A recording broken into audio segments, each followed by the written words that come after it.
va boxer le Cameroun jusqu'au bout et on ira en demi-finale. Allez! Le Maroc a gagné. Et la coupe va rester ici. Elle est pour le Maroc.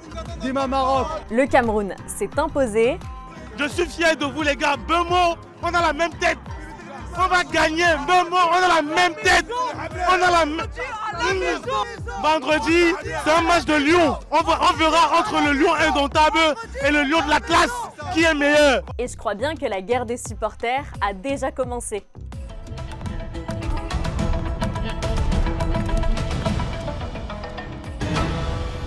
Bon, le Maroc s'est fait peur, déstabilisé, crispé, sous pression face à des Tanzaniens libérés. Ils ont pu compter sur Brahim Diaz, unique buteur, homme du match, celui qui sauve la soirée. Et pour tout ça, Walid Regragui l'a remercié. Aujourd'hui, par exemple, c'est bien, il a marqué, mais il y a beaucoup de choses où je ne suis pas content de ce qu'il a fait parce que voilà, il peut encore mieux faire. Enfin, pas vraiment. En toute fin de match, le Maroc a eu encore très chaud. Ce petit déséquilibre dans la surface et l'arbitrage n'ont pas vraiment plu au sélectionneur tanzanien. Je pense que tout le monde l'a vu. L'arbitrage, je ne juge pas l'arbitre. Je n'étais pas satisfait, je n'étais pas d'accord avec beaucoup de décisions, mais c'est lui qui il administre la justice dans les matchs. Autre mauvaise nouvelle du côté marocain, Azzin Ounahi est blessé, sa CAN est donc terminée. Dans l'autre rencontre, le Cameroun a frappé fort. On les a chicotés.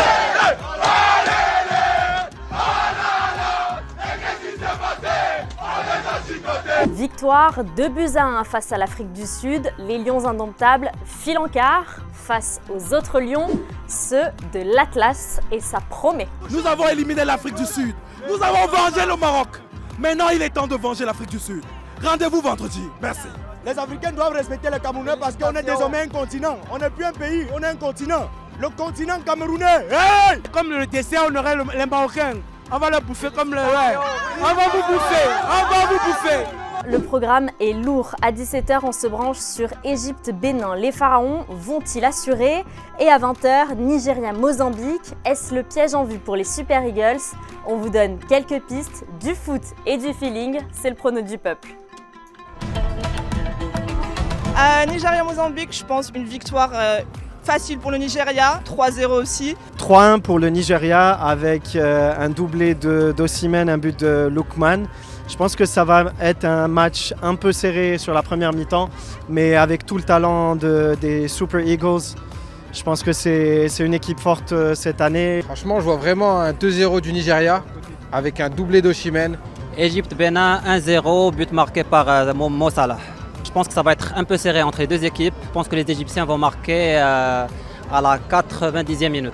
1-0 pour le Bénin. Le Bénin est en train d'évoluer durant cette CAN et donc peut-être que ça va être le cheval noir, comme on dit. Alors Égypte-Bénin, pour moi, gros match du Bénin parce que l'Égypte pour moi ça a été trop faible en phase de poule. 1-1, ça va aller aux prolongations. Je vois bien un but de Marmouche, mais je vois bien, mais vraiment bien le Bénin le faire aux prolongations. Le Bénin va le faire face à une Égypte très faible, la plus faible que j'ai vue depuis que je regarde le football africain. Et on termine avec cette info par ici la sortie. Après avoir été éliminé en 8e de finale, la Tunisie a viré tout son staff et son entraîneur. Je remercie mon binôme Morgan. Demain, c'est Loïc Moreau qui reprend les commandes du Daily Maroc. La CAN s'emballe et c'est pas fini sur RMC Sport. Allez, salut!